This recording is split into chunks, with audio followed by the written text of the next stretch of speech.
ముఖ్యంగా భగవద్గీత ముఖ్యంగా చర్చించే అంశాలు వాటి గురించి స్టార్ట్ చేసాము. తర్వాత ముఖ్యమైన 5 అంశాలు భగవాన్, జీవ, ప్రకృతి, కాలం, కర్మ. ఈ 5 అంశాల గురించి భగవద్గీత క్షుణ్ణంగా చర్చిస్తుంది. దాంట్లో మొట్టమొదటి అసలు భగవాన్ అనే అంశం మీద మనం ఇప్పుడు వాళ్ళు తీసుకున్నాము. సో ఫస్ట్ మనం వేసుకున్న క్వశ్చన్, అసలు ఈ సృష్టికి భగవంతుడు లేదా ఈ సృష్టికి వెనక సృష్టికర్త ఉన్నాడా లేడా అనేటువంటి ఈ ప్రశ్నకి మన సమాధానంగా మనం ఇవాళ కొన్ని లాస్ట్ 2 వారాల నుంచి మనం చెప్పుకుంటూ వస్తున్నాము. సాధారణంగా ఆస్తికవాదులు, నాస్తికవాదులు 2 రకాలు ఉంటారు. ఆస్తికవాదులు భగవంతుని నమ్ముతారు, నాస్తికవాదులు భగవంతుని నమ్మరు. కానీ భారతీయుల పరిస్థితి కొంచెం సంక్లిష్టమైన పరిస్థితి. అట్లా అప్పుడు మనం ఉన్న పరిస్థితుల్లో అట్లా వేదాలని నమ్మలేకపోతున్నాం. అట్లాని పాశ్చాత్య దేశాల యొక్క సాంప్రదాయాలు పూర్తిగా మనం అవగతం చేసుకోలేకపోతున్నాము.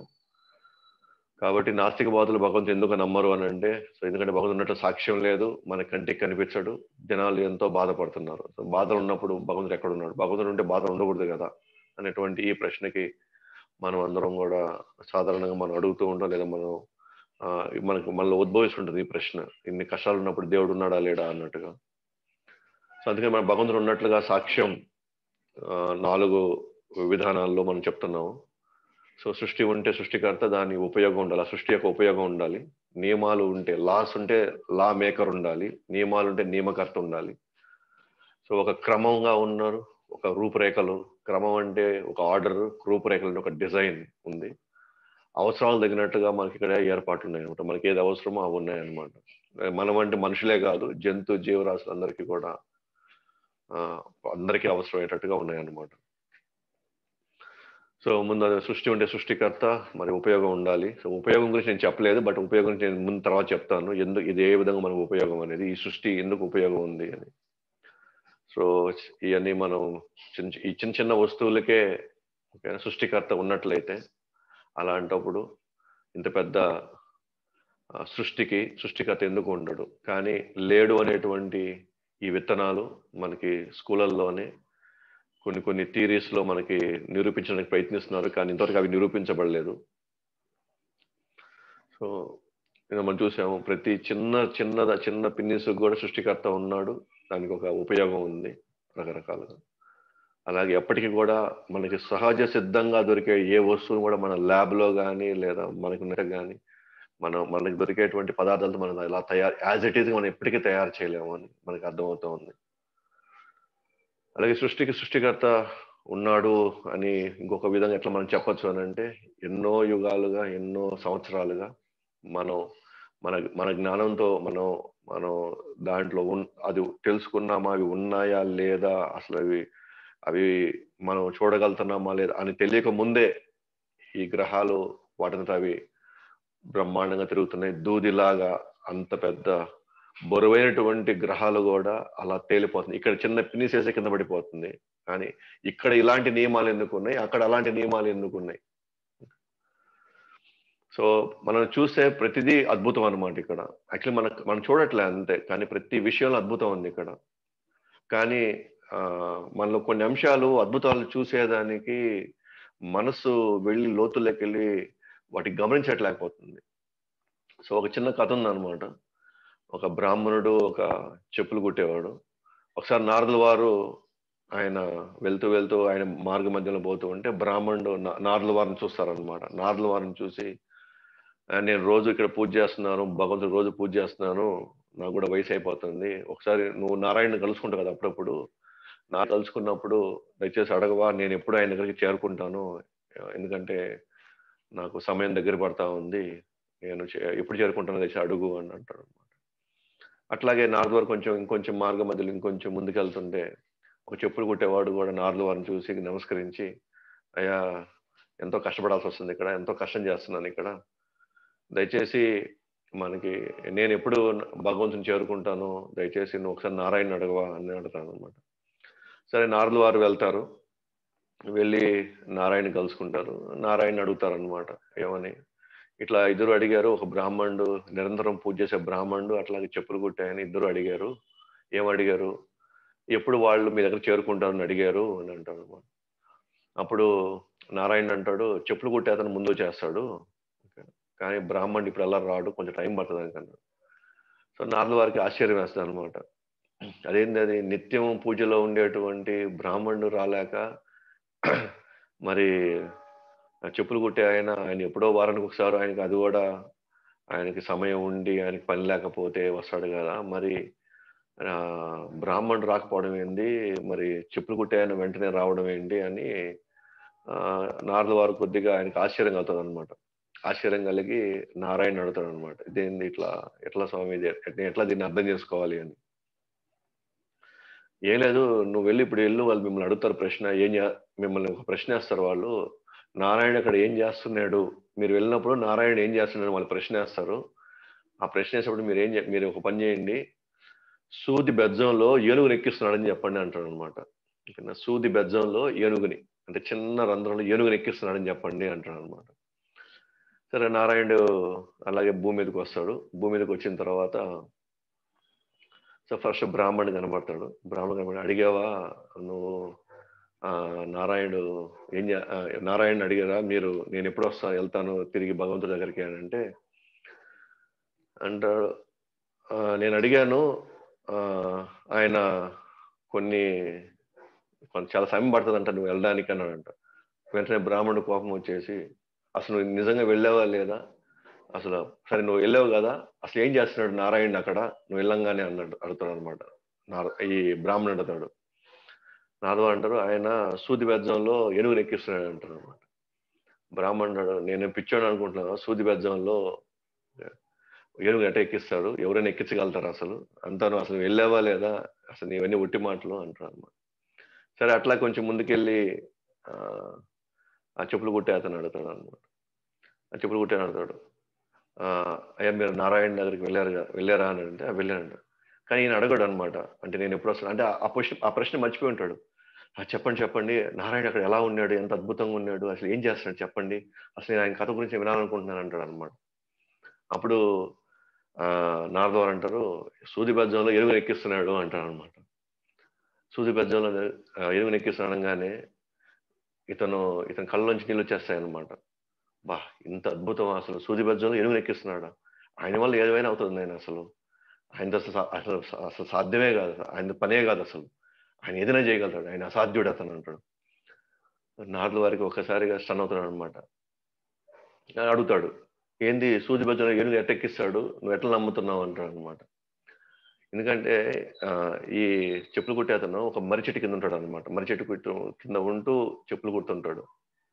సో ఆ మర్రి చెట్టుకి కింద పడుతున్న గింజలు చూస్తాడు. ఆ గింజలు చాలా చిన్నవి, మీరు ఎప్పుడైనా గమనించుంటే మర్రి చెట్టు గింజలు చాలా చిన్నవి అనమాట. అని అన్నాడు, ఇంత చిన్న గింజలో ఓకేనా ఇంత పెద్ద చెట్టుని ఆయన నింపాడు, ఓకేనా ఇంత చిన్న గింజలో ఇంత పెద్ద చెట్టు, అది వేయంగానే అంత పెద్ద చెట్టు అయిపోతుంది అంటే దానికి సంబంధించినటువంటి సంబంధించిన సాఫ్ట్వేర్ అది ఎంత పెద్ద చెట్టు అవ్వాలి, అది ఏ స్థాయిలో అది దాని పరిమాణం పెరగాలి, అది ఎలా జీవించాలి, అన్ని కూడా దాంట్లో ఇంత చిన్న గింజలు వేసి పెట్టాడు. అలాంటి సూది బెజ్జంలో ఆయన ఏమి లెక్కించలేడా ఏంది అన్నాడు. అంటే ఇక్కడ మనకు అర్థమైంది ఏంటంటే బ్రాహ్మణుడు అక్కడ ఉన్నాడే కానీ నమ్మకం లేదు, ఓకే, కానీ అతను ఆ చిన్న చిన్న గింజలో అద్భుతాన్ని చూశాడు. సో మన జీవితంలో మనం చూస్తూ ఉంటాయి, యాక్చువల్గా ఎన్నో అద్భుతాలు ఉన్నాయి మనకి, కానీ మనకి అద్భుతాలు మనకు కనబడట్లేదు అన్నమాట. ఎన్నో గింజలు ఆ నుంచి ఎన్నో ఫలాలు, ఒక్కోటి ఒక్కొక్క టేస్ట్, ఒక్కోటి ఒక్కొక్క వాసన, ఎంత అద్భుతంగా ఎంత బ్రహ్మాండంగా ఇవన్నీ కూడా అమర్చబడినాయి, ఇవన్నీ కూడా అద్భుతంగా ఇవన్నీ ఉంచబడ్డాయి. మనం ఎవరు ఇక్కడ ఏ ఒక వ్యక్తి వచ్చి ఇక్కడ ఆ గింజ ఆయన తయారు చేయలేదు, లేదా ఆ గింజ కూడా ఇన్ని వెరైటీలుగా ఎవరు తయారు చేయలేరు. ప్రతిదీ కూడా ఒక అద్భుతాన్ని మనకి ఇక్కడ ఆవిష్కరించబడుతుంది. కాకపోతే అది మనం చూడలేకపోతున్నాం. కానీ ఎందుకు చూడలేకపోతున్నాం తర్వాత చెప్తాం. ఓకే, సో అలాగే నియమాలు ఉంటే నియమకర్త ఉండాలి. అలాగే నేను మనం చూసుకున్నాము. సో ట్రాఫిక్ ఉంది అంటే ఆడ కొన్ని నియమాలు ఉన్నాయి. ఆ నియమాలకి ఎవరో ఒక నియమకర్త ఆ నియమాలు పెట్టాడు కాబట్టి అతను కనిపించకపోయినా మనం అందరం ఫాలో అవుతున్నాం. అలాగే సృష్టిలో ఈ గ్రహాలన్నీ తిరుగుతున్నాయి కాబట్టి అవి క్రమంగా జరుగుతున్నాయి అంటేనే ఎక్కడ ఎలాంటి గందరగోళం లేకుండా, ఎక్కడ ఎలాంటి వెళ్ళి వాటి అవి గుద్దుకోవడం అనేది ఏమి లేకుండా, అది అనేక సంవత్సరాలుగా అవి అలాగే తిరుగుతున్నాయి అంటేనే, అంటే ఒక సిస్టమ్ ఉంది అని అంటే అక్కడెక్కడో ఒక నియమం ఉంది, లేదా ఒక ఒక లా ఎన్ఫోర్స్మెంట్ ఉంది అక్కడ. సో వాళ్ళ యొక్క అధ్యక్షతన, వాళ్ళ యొక్క పర్యవేక్షణలో ఇవన్నీ జరుగుతా ఉన్నాయని అర్థం. ఎందుకంటే ఇక్కడ ట్రాఫిక్ పోలీస్ లేకపోతే నెక్స్ట్ ఇమ్మీడియట్ గా జరగాల్సింది ఏంటి, అక్కడ గందరగోళం ఉండాలి. అంటే కార్లు యాక్సిడెంట్లు జరగాల, లేదా మనుషులు చనిపోవాలా, ఇది అంటే గందరగోళం ఉండాలి. అలాగే ఇక్కడ ఎక్కడ కూడా కొట్టుకోవట్లేదు అని అంటే, ఎక్కడ కూడా అవి వాటి తిరగడంలో కానివ్వండి, రొటేషన్ అంటారు, రెవల్యూషన్ లో కానివ్వండి, ఎక్కడ కూడా అవి ఎక్కడ ఇంతవరకు ఎటువంటి ఇబ్బంది రానిలా, అంటే నియమకర్త ఉన్నాడు అనమాట. అలాగే టైం ప్రకారంగా అన్ని జరుగుతూ ఉన్నాయి. నిన్న మనం డిస్కస్ చేసుకున్నాం ఇది. అది సూక్ష్మంగా అయినా లేకపోతే స్థూలంగా అయినా సరే నియమాల ప్రకారంగానే ప్రతిదీ జరుగుతూ ఉందన్నమాట. సో మనం చూస్తే ఈ నియమాలన్నీ కూడా మన ప్రమేయం లేకుండానే మనకి మన ఆ దృష్టిలో లేకుండానే వాటితో అవే జరిగిపోతున్నాయి. ఉదాహరణకి మనం గమనించామనుకోండి, మనం వర్షం పడేటప్పుడు మనం మేఘాలు చూస్తాం. ఓకే, మన యొక్క స్పృహ లేకుండానే సూర్యుడి వల్ల నీళ్లు ఉపరితలం నుంచి నీళ్లు వెళ్ళిపోవడం, సముద్రాల నుంచి నదుల్లో నుంచి వెళ్ళిపోవడం, అవి ఎక్కడో మేఘాల్లో స్టోర్ అవడం, ఓకేనా, మళ్ళీ సరైన సమయంలో అవి వచ్చి మళ్ళీ మనకి వర్షాలుగా మళ్ళీ కింద పడడం. ఓకే, మనం ఎవరైనా సూర్యుడిని మనం ఆజ్ఞాపిస్తున్నామా, సూర్యుడిని మనం ఈ టైంకి వెళ్ళి నువ్వు ఇంత వేడిలో నువ్వు అక్కడ వెలుగొందు, లేదా ఇంత నువ్వు వేడి పుట్టించని చెప్పేసి ఎవరైనా కానీ ఇక్కడ ఏమైనా చేస్తున్నారా? కానీ కొన్ని నియమాలు పెట్టినట్టుగా, ఒక రూల్ పెట్టినట్టుగా వాటంతటా అవి పనులు చేసుకుని వెళ్ళిపోతా ఉన్నాయి అనమాట. పనులు చేసుకుని వెళ్తా ఉన్నాయి. ఇప్పుడు మనం గమనించామనుకుంటే ఒక అద్భుతం ఏంటంటే, ఇప్పుడు మనం మేఘాలు చూస్తున్నాం. మేఘాలు మనకు తెలిసిందే, అది గాలికి తిరుగుతా ఉంటే ఒక వాస్తవం చెప్పాలంటే అది ఒక పొగలాగే అనిపిస్తుంది మనకి. కానీ వాస్తవానికి మనం వర్షం ముందుగాని చూస్తే నల్లటి మేఘం అయిపోయేసి, ఓకేనా, తర్వాత కొన్ని క్షణాల్లో ఆ మేఘం ఏదైతే మనకు ఒక పొగలాగా, నల్లటి పొగలాగా కనిపించేది, ఇప్పుడు నీళ్లు ఉండిపోయినాయి. అక్కడ నీళ్లు ఉన్నాయి దాంట్లో. అంటే ఒక వాటర్ ట్యాంక్ లాగా అనమాట అది. మామూలుగా మనం మేఘాలు చూసే గాలి వచ్చినప్పుడు మేఘాలు వెళ్ళిపోతా ఉన్నాయి, ఓకేనా. మామూలుగా ఒక పొగ మీద మనం గాలి కొడితే పొగ ఎట్లయితే వెళ్ళిపోతుంటుందో, అట్లాగే బలమైన గాలి వచ్చినప్పుడు మనం చూసాం చాలా సందర్భాల్లో మేఘాలు వెళ్ళిపోతా ఉన్నాయి. కానీ వర్షం పడే సమయానికి ఇంకొంచెం చూస్తే పెద్ద మేఘం నల్లటి అయిపోయేసి, కానీ దాంట్లో నీళ్లు ఉన్నాయి కానీ పడల. ఎక్కడ స్టోర్ చేసుకుంది, ఎలా స్టోర్ చేసుకున్నాయి నీళ్ళన్నీ? జస్ట్ ఒక మెరుపు రావడమో, లేకపోతే ఇంకో కొన్ని క్షణాల్లో కుండపోత వర్షం అనుకు వస్తుంది. అంటే ఇప్పుడు దాకా ఆ నీళ్ళు ఎక్కడున్నాయి, ఎక్కడ స్టోర్ అయి ఉన్నాయి, ఎవరు పెట్టారు అట్లాగా ఇబ్బంది జరగకుండా? ఇప్పుడు వాస్తవానికి అక్కడ మనం ఒక ఏరోప్లేన్ పంపించినా కూడా ఆ మేఘాల్లో అక్కడే నీళ్లు రావు, నీళ్లు కనిపించవు. కానీ సరైన సమయానికి నీళ్ళు వచ్చి పడతాయి. మరి ఇప్పుడు దాకా ఆ నీళ్లు ఎక్కడున్నాయి అంటే ఆ మేఘాల్లో నీళ్ళు ఎట్లా స్టోర్ అయి ఉన్నాయి? ఒక అద్భుతం అది. ఓకే, అలాగే మనం గమనిస్తే ఈ రెండు మీకు చూపించే 2 ఫొటోస్, ఒక ఫోటో వచ్చేసి కొండలాగా ఉంది సార్, ఇటువైపు మీకు లెఫ్ట్ సైడ్ కొండలాగా ఉంది. యాక్చువల్లీ అది చెత్త అనమాట, అది చెత్త కొండలాగుంది. ఇది ఇథియోపియాలో కొండంత చెత్త ఉంది. మరి ఇంత చెత్త ఉన్నా సరే మన ప్రమేయం లేకుండానే క్రమక్రమంగా ప్రకృతిలో ఉండే మార్పులు, దాంట్లో అక్కడ ఉండేటువంటి ఎన్నో సూక్ష్మ క్రిములు వాటిని డైజెస్ట్ చేస్తూ ఉన్నాయి, వాటిని మటుమాయం చేసేస్తున్నాయి. కొన్ని సంవత్సరాల తర్వాత అవి అన్ని భూమిలో కలిసిపోయేసి మళ్ళీ మనం స్వచ్ఛంగా అయిపోతాం. ఇటువైపు చూస్తే టైర్లు ఇటువైపు చూస్తే అన్ని యూజ్డ్ అనమాట. ఇంక ఇవన్నీ కొండలు అయినప్పుడు, ఓకే, మరి ఈ ప్రకృతిని ఎవరు కాపాడుతున్నారు, ఎలా కాపాడుతున్నారు? ఏ జీవరాశులు దాని తగినట్టుగా వాటి పని అవి చేసుకుని వెళ్తా ఉన్నాయి, చేయడానికి ప్రయత్నిస్తూ ఉన్నాయి. ఎన్నో శవాలు, ఎంతో మంది చచ్చిపోతున్నారు. ఓకే, అవన్నీ కూడా మనం పూజ చేసినప్పుడు 2-3 నెలలకి అంత భూమిని కలిసినప్పుడు ఎవరు ఈ క్లీనింగ్ యాక్టివిటీ ఎవరు చేస్తున్నారు? ఎవరు చెప్పారు వాటికి చేయమని చెప్పి? ఓకే, సో ఇవన్నీ మనం గమనించుకుంటా ఉంటే మన ప్రమేయం లేకుండానే ఈ సృష్టిలో ఎవరి పనులు వాళ్ళు చేసుకెళ్ళిపోయి వేరి పని అది జరిగిపోతా ఉంది. అంటే భగవంతుడు ఆటోమేటిక్ గానే వీటికి ఆ కీ ఇచ్చేసాడు. వేటి పనులు అవి చేసుకుంటున్నాయి. అట్లాగే క్రమంగా మనం రూపురేఖల కింద ఉన్న ఏ జంతువు తగినట్టుగా ఆ జంతువుకు సంబంధించిన అవయవాలు ఆ వాతావరణాల్లో అవి బతకడానికి కావాల్సిన విధంగా సెట్ అయినాయి. ఇప్పుడు మన గుండెకాయ 11 కేజీలు లేదు, లేదా ఇంకొక జీవరాశిది 11 కేజీలు, కానీ ఒక జిరాఫీదే 11 కేజీలు. ఎందుకంటే దాని జీవన విధానానికి అది అలా అమర్చబడితేనే అది జీవించగలుగుతుంది. అలాగే ఒంటికి తగినట్టుగా ఓకేనా, లోపల నీళ్లు స్టోర్ కావాలా, కళ్ళు కనుబొమ్మలు ట్రాన్స్పరెంట్ గా, అంటే ఇటు చూస్తే అటు కనిపించేలాగా ఉండాలి, లేకపోతే అవి సర్వే కాలేదు. మన హ్యూమన్ బాడీలో ఏ అవయవం వాటి ప్లేస్ లో పర్ఫెక్ట్ గా అవి అమర్చబడడం, అవి మన ప్రమేయం లేకుండానే కొన్ని లోపల అవి జరిగిపోవడం, పని జరిగిపోతా ఉంది. మనం నిద్రపోతున్నా కూడా గుండె కొట్టుకుంటానే ఉంది, ఊపిరి ఆడుతూనే ఉంది. ఓకేనా, కానీ కొన్ని మన ప్రమేయంతో కొన్ని ఉన్నాయి. మరి ఎవరు మన కంట్రోల్ కొన్ని పెట్టాడు, ఎవరు మన కంట్రోల్ కొన్ని పెట్టలేదు. అంటే మనం మేలు కోరి, మనం మంచి కోరి, మనకి ఎలాగుంటే బాగుంటుందో, సో ఒక ఆయన మన గురించి ఆలోచించున్నాడు.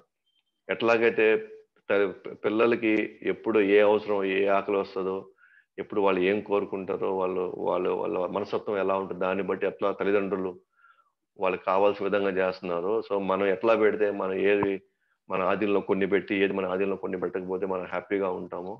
సో భగవంతుడు మనకు తగినట్టుగా మనకు చేశాడు. మళ్ళీ కొన్ని క్లాసెస్ ఇంతకుముందు చెప్పుకున్నాం కూడా. సో భగవంతుడు మన తండ్రి లాగా, సో మన అన్ని పోషణలు మనం చేస్తున్నాం. అది ఇక్కడ మనం కానీ గమనించుకుంటే, ఒకవైపు గుమ్మడికాయలు ఉన్నాయి, ఇంకోటి వైపు ఏమో రేగి చెట్టు ఉంది. ఓకేనా, రేగి చెట్టు. సో ఇది కూడా అంటే భగవంతుడు ఎంత తెలివైన వాడు, మన మేలుకోరి ఎలా చేస్తాడు అనేది ఇది ఒక ఉదాహరణ. సో ఒక ఆయన ఒక వ్యక్తి బట్టలు అమ్ముకుంటూ ఆయన సిటీలో విలేజెస్ లో తిరుగుతూ మధ్యాహ్నం అవుతుంది. కొద్దిసేపు రెస్ట్ తీసుకుందాం అని చెప్పేసి ఆ రేగి చెట్టు కింద కూర్చొని తను తెచ్చుకున్నటువంటి భోజనాన్ని తినేసి రెస్ట్ తీసుకుని కానీ తినే ముందు అతను ఆలోచిస్తాడు అనమాట. ఏమనంటే గుమ్మడికాయలన్నీ కింద ఉన్నాయి, పెద్ద పెద్దవి అవి. ఒక కాయజాలు ఒక్కొక్క మనిషి యొక్క ఆకలి తీర్చేస్తుంది. కానీ అవన్నీ కింద ఉన్నాయి, అవన్నీ దూరంగా ఉన్నాయి. అదేదో రేగి చెట్టులాగా గుమ్మడికాయలు కనిపెట్టుంటే, అప్పుడు ఒక చెట్టులో ఎన్నో కాయలు ఉన్నాయి కదా, ఎన్నో పండ్లు ఉన్నప్పుడు అప్పుడు అందరి ఆకలి తీర్చేస్తుంది కదా. ఇదేంది ఇది అదే సృష్టిలో భగవంతుడు అంత తెలివైన వాడు కాదేమో, అంత కొంచెం లోపాలు ఉన్నాయేమో అని అనుకుంటాడు అనమాట. అట్లా అనుకుంటూ, అంటే పెద్ద పెద్ద కాయలేమో దూరంగా కిందే ఉన్నాయి. అదే చెట్టుకు కానీ కాసి ఇప్పుడు రేగి పళ్ళు అయితే దాంట్లో కొన్ని వేలు రేగికాయలు ఉంటాయి దాంట్లో. ఓకేనా, ఇప్పుడు దాంట్లో కొన్ని వేల గుమ్మడికాయలు కానీ వస్తే అప్పుడు చాలా మందికి మనం, అంటే వాళ్ళకి ఆహారం మనం ఇచ్చిన వాళ్ళం అవుతాం కదా. భగవంతుడు ఇలాంటివి చెట్లలో పెట్టి, ఓకేనా, రేగి పళ్ళు అనేది చిన్నవన్నీ కింద పెట్టేస్తే పోయింది కదా అనుకుంటాడు. అట్లా అనుకుంటూ నిద్రపోతాడు అనమాట. సో తర్వాత ఆయన 4 గంటలకు అట్లా జస్ట్ ఇంకా పడుకుంటూ ఉంటే ఒక్కొక్క రేగి పండు వచ్చి పైన పడుతూ ఆయన ఏదో పడతా ఉందని చెప్పేసి లేస్తాడు అనమాట. లేచి ఆ డిస్టర్బెన్స్ కి అవి పడుతుంటే లేచి చూస్తాడు అనమాట. చూస్తే అన్ని రేగిపళ్ళు ఉంటాయి. అప్పుడు అనుకుంటాడు అనమాట, నేను కరెక్టే, రేగిపళ్ళు పైన ఉండడమే మేలు, అదే గుమ్మడికాయ కనబడి ఉంటే నా పరిస్థితి ఇప్పుడు ఏమైందో. లేదు భగవంతుడు చేసింది కరెక్ట్, మనం దాని గురించి ఎక్కువ ఆలోచించాల్సిన అవసరం లేదు అని అంటాడు అనమాట. సో ఒకసారి అనిపిస్తుంది అనమాట, మనం భగవంతుడి కంటే చాలా తెలివైన వాళ్ళం, మన దేవుడు అంటే బ్రహ్మాండంగా మనం మేనేజ్ చేసుకోవచ్చు, బ్రహ్మాండంగా మనం అన్నింటినీ బ్రహ్మాండంగా అమర్చుకోవాలని మనం అనుకుంటాం అనమాట. మనకేని తెలిసేటట్లుంటే మనం సృష్టించిన వాడు పైగా దయామయుడు, పైగా కరుణామయుడు. ఆయనకి ఎన్ని ఆలోచించాలి మన గురించి, ఎన్ని ఆలోచించి మన కోసం ఇలాంటి పరిస్థితులు మనల్ని పెడతాడు. అలాగే అవసరాలు తగినట్టుగా ఏర్పాట్లు, మనకి ఏది అవసరమో అవసరాలు తగినట్టుగా మనకి ఇక్కడ ఏర్పాట్లు ఉన్నాయన్నమాట. అదే మనం చూసాం. దాహానికి పర్ఫెక్ట్ గా నీళ్లు ఉన్నాయి. అదే పెట్రోల్ గా ఉండుంటే, ఇక్కడ పెట్రోల్ కానీ భూమి నుంచి బయటికి పెట్రోల్ కానీ వచ్చి ఉంటే మన దాహానికి పెట్రోల్ మనం తాగగలిగే వాళ్ళమా, లేకపోతే ఇంకే విధంగా అయినా సరే మనకి ఇంకా వేరే తాగేదానికి వేరే విధంగా మనకి కానీ అమర్చి ఉంటే మనం అసలు బతికే వాళ్ళమా. సో మన ఆకల్లో మనం డైజెస్ట్ చేసుకునే విధంగా, అంటే మనం బాగా లోపల మనం తింటే అరిగేలాగా మనకి ఆకలేస్తే మనకు కావాల్సిన విధంగా మనకు కూడా ఈజీగా మనం తీసుకునేలాగా పండ్లు, వెజిటేబుల్స్ ఇవన్నీ మనకి ఏది అవసరమో గాలి అంత 2 నిమిషాలు గాలి ఆపేస్తే అయిపోయాయి. తగిన భయం వేస్తే సహజంగానే మనం సహజ సిద్ధంగానే మనం వెళ్తాం. అట్లాగే ఒక తోడు కావాలన్నప్పుడు ఓకేనా, లేదా కొన్ని మనలో తీవ్రమైన భావాలు ఉన్నప్పుడు ఇవన్నీ మనం ఆడవాళ్ళు మగవాళ్ళ మీద ఆధారపడ్డం, మగవాళ్ళు ఆడవాళ్ళ మీద, అది జంతువుల్లో కూడా సేమ్ అర్జెస్ అంటారు అనమాట, డిమాండ్స్ అండ్ అర్జెస్. సో వాళ్ళకున్న భావాలు తగినట్టుగా దాన్ని అవి తీర్చే విధంగా ఇక్కడ అమర్చబడ్డాయి అన్నమాట. వాస్తవానికి మనం కానీ ఒకసారి మనం ఇళ్ళకెళ్తే ఎక్కడైనా మనం బంధువుల ఇంటికి వెళ్ళామండి. బంధువుల ఇంటికి వెళ్ళినప్పుడు ఆడి వెళ్ళి మనల్ని పిలిచి భోజనానికి కూర్చోండి అన్నప్పుడు వాళ్ళు మన ముందు అన్ని డిషెస్ పెడితే మనం ఒక్కొక్కటి తీసినప్పుడు ఇది నాకు భలే నాకు నచ్చేదే పెట్టారు ఇక్కడ, నేను బాగా కోరుకునేదే, బాగా రుచికరంగా ఉండేది, అంటే నాకు ఇష్టమైన విధంగా నా అవసరాలకు తగినట్టుగానే ఇక్కడ పెట్టారే అసలు అని మనం ఎంతో ఆనందపడతాం, ఎంతో సంతోషపడతాం. కానీ ఇప్పుడు నెక్స్ట్ క్వశ్చన్ వేస్తాం కదా, మీకు ఎలా తెలిసింది నాకు అవసరాలు తగినట్టుగా నాకు నచ్చినట్టుగా మీరు ఎలా పెట్టారు అని మనం అడుగుతాం నెక్స్ట్ క్వశ్చన్. ఎందుకంటే మన అవసరాలకి ఆకలిగా ఉంది కాబట్టి అవసరాలకి మనకు అన్నం కావాలి. అలాగే మనకి నచ్చిన విధంగా అక్కడ కొన్ని ఉన్నాయి అని అంటే, మనకి ఏర్పాటు చేయబడ్డాయి అంటే, మన టేబుల్ మీద కూర్చోగానే అక్కడ ఉన్నాయి అని అంటే, సో ఒక వ్యక్తి అక్కడ చేసి పెట్టాడు. కానీ ఆ వ్యక్తి మన యొక్క ఇష్టాలు, మన యొక్క అవసరాలు గమనించి ముందుగా తెలుసుకొని మనకు అమర్చాడు అక్కడ. అంతేగాని అవి టేబుల్ మీద మనకి ఆకలేయంగానే మనకు నచ్చినట్టుగా అక్కడ అప్పటికప్పుడు అవి రావు కదా, అక్కడి నుంచి అక్కడికక్కడ పుట్టుకు రావు కదా. అట్లాగే మనకి పండ్లు,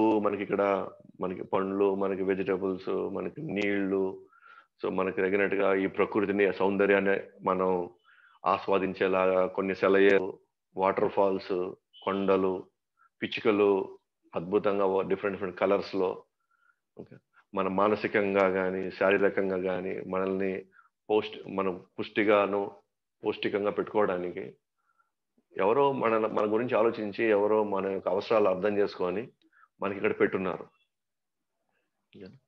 కాబట్టి ఇక్కడ అన్ని మనకి నచ్చినట్టుగా ఉన్నాయి, మనకి అవసరం తగినట్టుగా ఉన్నాయి అని ఆ విషయాన్ని మనం అర్థం చేసుకోగలిగితే, అది కొంచెం మనం దృష్టిలో పెట్టుకోగలిగితే, మనం డెఫినెట్గా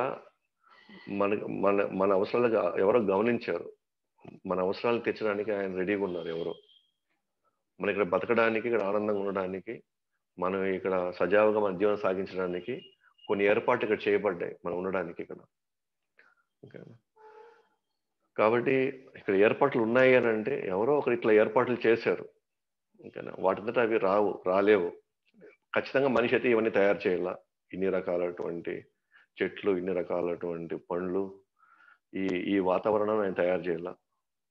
ఓకే, అంత తయారు చేసేంత అవకాశం కూడా లేదు. కాబట్టి ఇప్పుడు మనకు కొన్ని ప్రశ్నలు మనకు రావచ్చు అనమాట. కొన్ని ప్రశ్నలు మనకి వస్తుంటాయి ఇక్కడ. ఓకేనా, ఏంటా ప్రశ్నలు అని అంటే, ఇన్ని సంవత్సరాలు జీవించాము, ఎందుకని ఇవి కనిపించలేదు మాకు, ఎందుకు ఇలా మేము చూడలేకపోయినాం, ఎందుకు ఇవి మనం అలా అర్థం చేసుకోలేకపోయినాం అని అంటే, సో కృష్ణుడు 16వ అధ్యాయం 21వ శ్లోకం చెప్తాడు అనమాట. స్వార్థంతో కూడుకున్న కామము, క్రోధము, లోభము, సో ఇవి మనలో ఉండడం వల్ల మనం ప్రతిదీ కూడా నేనే ముందుండాలి, నాకే మొత్తం ఉండాలి, మొత్తం నా అధీనంలో ఉండాలి, నాకు నచ్చినట్టుగా జరగాలి, అది జరగట్లేదు కాబట్టి నేను చాలా ఆందోళనలో ఉన్నాను, చాలా కష్టంలో ఉన్నాను, ఎదుటి వ్యక్తిలో ఉన్నట్టు మంచిని చూడలేకపోతున్నాను. దానివల్ల ఏమైందంటే మనలో కృతజ్ఞతాభావం చంపేస్తుంది అనమాట. ఈ 3 కామము, క్రోధం, లోభం మనలోని కృతజ్ఞతాభావాన్ని చంపేస్తుంది. మనం అప్రిషియేట్ చేయలేము. ఎవరైనా కూడా మనకి ఏమాత్రం కొద్దిగా మన మేలు కోరి, మన మంచి కోరి ఏదైనా చేసినా, ఏదైనా చెప్పినా కూడా మనం వినే పరిస్థితిలో మనం ఉండం. ఈ స్వభావం ఉండడం వల్ల మన చిన్న థింగ్స్, సెన్సిటివ్ థింగ్స్ మనం అప్రిషియేట్ చేయలేకపోతున్నాం మనం. ఎందుకంటే కామం, క్రోధం, లోభం ఏం చేస్తున్నాయి, నేను సెంటర్ అవ్వాలి, నాకు తగినట్టుగా, నేను అనుకున్నట్టుగా అందరూ కూడా నేను చెప్పినట్టుగా జరగాలి అనేటువంటి ఈ మనస్తత్వం బలంగా ఉండడం వల్ల ఏమైందంటే, మనకు ఆల్రెడీ ఉన్న కొన్ని ఎన్నో రకాలుగా మనని ఉన్న మన మనకి 3 పూటలు జరిగిపోతా ఉంది. ప్రసాదం జరిగిపోతా ఉంది. ఎంతో కొన్ని వందల మంది, వేల మందితో పోలిస్తే మనకు ఒక స్థిర నివాసం ఉంది. ఎంతో మందితో పోలిస్తే మనకి ఎన్నో థింగ్స్ ఉన్నాయి. చాలా మందికి బిడ్డలు పుట్టరు, కానీ మనకి బిడ్డలు ఉన్నారు. ఓకే. సో చాలా మందికి సంపాదించుకునే అవకాశం ఉండదు. వికలాంగులుగా పుడతారు, కానీ మనకి అన్నీ బాగున్నాయి. ఓకే.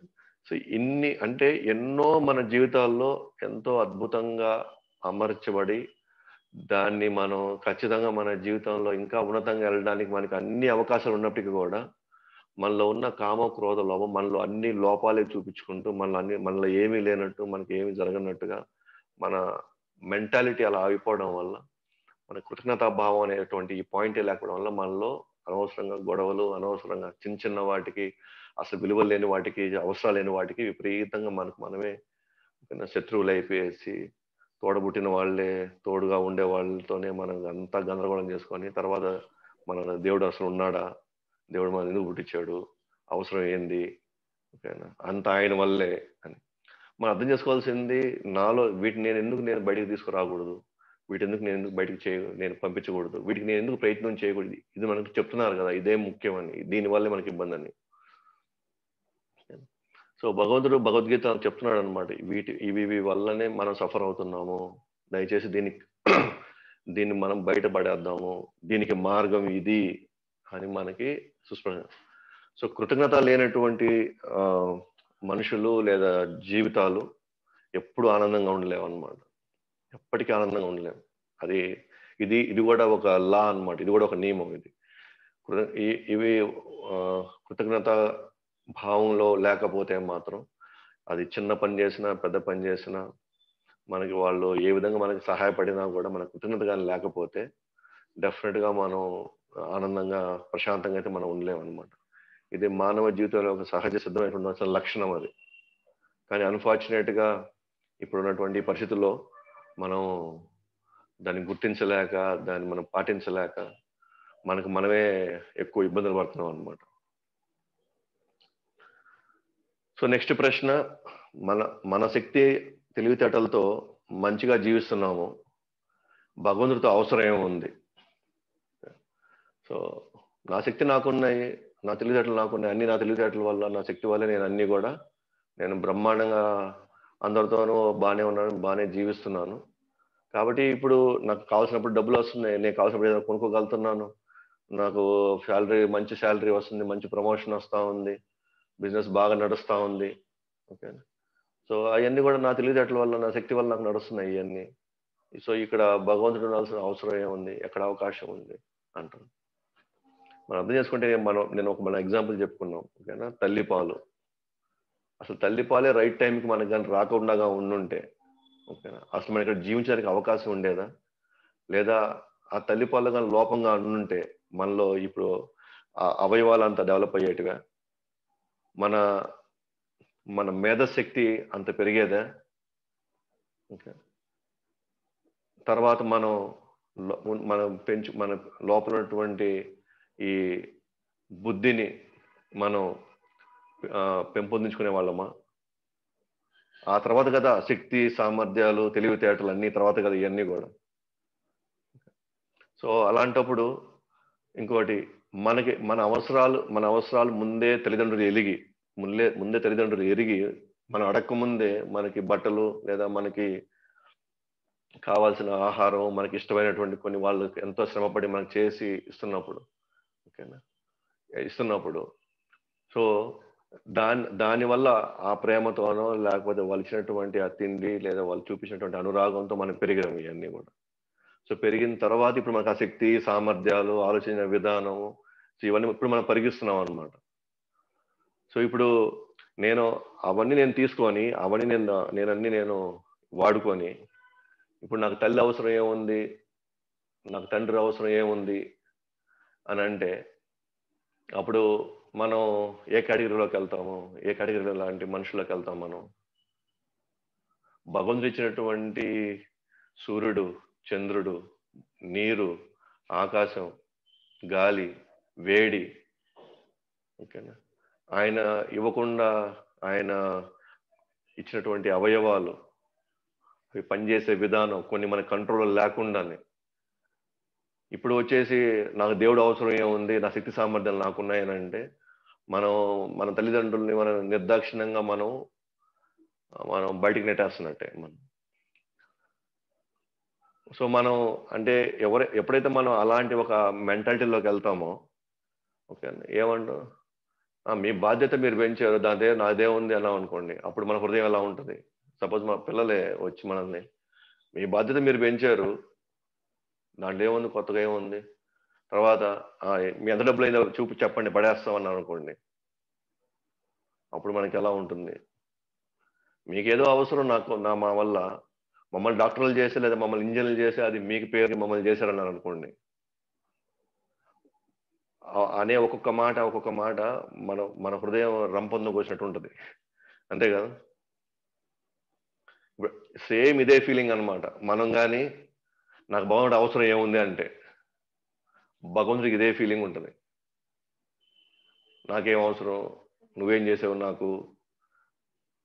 నేను చేయమన్నానా? మేమేమైనా ఖర్చు పెట్టమన్నామా? సో, కాబట్టి మనం పొందే ప్రతి దాన్ని కూడా మనం కృతజ్ఞతా భావంతో మనం బాధ్యతగా వ్యవహరించుకొని, భగవంతుడికి అవసరం ఎప్పటికీ ఉంది. చనిపోయేంత వరకు కాదు, జన్మజన్మల బంధం. మనకి బంధం ఈ కుటుంబాలతో ఈ జన్మ వరకే ఉండొచ్చు. ఈ కులం ఈ జన్మ వరకే ఈ బంధం ఉండొచ్చు.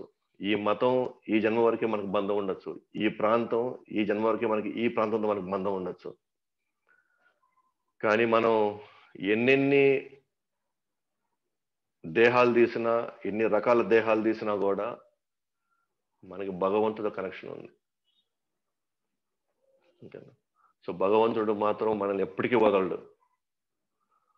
సో, మన కుటుంబాలు వదిలేయవచ్చు, ప్రాంతాలు వదిలేయవచ్చు, కులాలు వదిలేయవచ్చు, మతాలు వదిలేయవచ్చు, అన్ని రకాలుగా చేసేయవచ్చు అన్నమాట.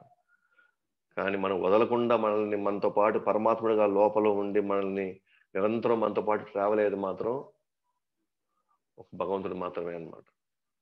ఓకే. అన్నీ చూసుకుంటూ. ఇంకో క్వశ్చన్ వస్తుందన్నమాట. మంచి వాళ్ళుగా సరిపోతుందిగా, భక్తులం కావాలా? దేవుని రోజుని పూజించాలనా? ఓకే. సో, మంచి వాళ్ళుగా సరిపోతుంది కదా, భక్తులం కావాలనా అంటే, ఇక్కడ భక్తి అంటే ఏంటి? రోజు ఆయన యొక్క కృతజ్ఞత ఆయన ఇవ్వడం వల్లే మేము బతుకుతున్నాము అనేటువంటి ఒక ఆలోచన. అంటే భక్తులు అంటే ఇక్కడ ఏం లేదు ఇక్కడ. ఇదంతా జరుగుతుందంటే భగవంతుడి దయ వల్ల జరుగుతుంది. భగవంతుడు యొక్క అనుగ్రహం మీద అంతా నా జీవితం జరుగుతా ఉంది అనేటువంటి నిరంతరం ఆ స్పృహలో బతకడమే భక్తిలో ఉండడం అంటే. ఆ స్పృహ కోల్పోయినప్పుడు మనం తల్లిదండ్రులను పక్కన పెట్టినట్టే అన్నమాట. ఆ స్పృహ మనం కోల్పోతే. సో, రేపు పిల్లలు ఆ స్పృహ కోల్పోయారనుకోండి. ఓకే. నేను, నా భార్య, నా పిల్లలు మేము మంచోళ్ళుగానే ఉన్నాం. మేము ఎవరికీ అన్యాయం చేయలేదు. మేము మా మా మా వాటికి మేము బతుకుతున్నాము. ఇప్పుడు తల్లిదండ్రుల అవసరం ఏముంది? మేము మంచిగానే ఉన్నాం గదా! అని అలాంటి ఒక మాట మనం వినాల్సొస్తే మనకెంత కష్టంగా ఉంటుంది. దేవుని రోజు పూజించాలంటే అది యాక్చువల్‌గా చెప్పాలంటే అది ఒక డ్యూటీ లాగా గాదు. ఆయన చేసేదానికి మనం రుణపడి లేదా మన కృతజ్ఞతా భావంతో మనం చేస్తున్నాం. దాన్నే కృతజ్ఞతా భావం అంటాం కదా! ఆయన ఆల్రెడీ మనం చేసేదానికే మనము ఆయనకి మాకు రోజు ఈ విధంగా జరుగుతా ఉంది. రోజు ఈ విధంగా ఇంతవరకు జరుగుతా ఉంది. ఏ మాత్రం జరుగుతుందంటే నీ దయ అనుకోని మనం చెప్పడమే. సో, మన కృతజ్ఞతా భావం చెప్పడం కూడా మనకు అంత కష్టంగా ఉందా? మనకు అంత ఇబ్బందిగా ఉందా? ఓకే. సో, ఎ ఇప్పుడు యజమాని మనం ఇప్పుడు ఏదో ఉద్యోగమో, వ్యాపారం ఏదో చేస్తూ ఉన్నాం మనం. మరి యజమాని రోజు మన జీతం మనకి మంత్లీ జీతం ఇస్తున్నాం. మనం కష్టపడిన దానికి జీతం ఇచ్చిన దానికి మనం ఆయనకి రుణపడి ఉన్నాం. మీరు మాకు మా మా మా కుటుంబాన్ని మీరు పోషిస్తున్నారు. మా కుటుంబాన్ని మీరే చూసుకుంటున్నారు అన్నట్టుగా మనం ఆయన ఎప్పుడు ఫోన్ చేసినా, ఎప్పుడు ఆయన ఇంకేదైనా అడిగినా మనం టకటక పరిగిస్తా ఉంటాం. కుటుంబాలు వదిలేసి. అది ఆదివారం గాదు, శనివారం గాదు, పండగలు గాదు. మనం పరిగిస్తున్నాం. ఏది? ఒక జీవితంలో ఆయన కొంత భాగం మనకు కొంత చిన్న జీతం ఇచ్చేదానికి. మరి అసలు జీవితాన్ని ఇచ్చిన ఆయనకి మనం ఏం చేయాలా? మరి ఆయన యొక్క విధి విధానాల ప్రకారంగా మరి ఆయన కోరుకున్నప్పుడు మనం ఎందుకు చేయకూడదు?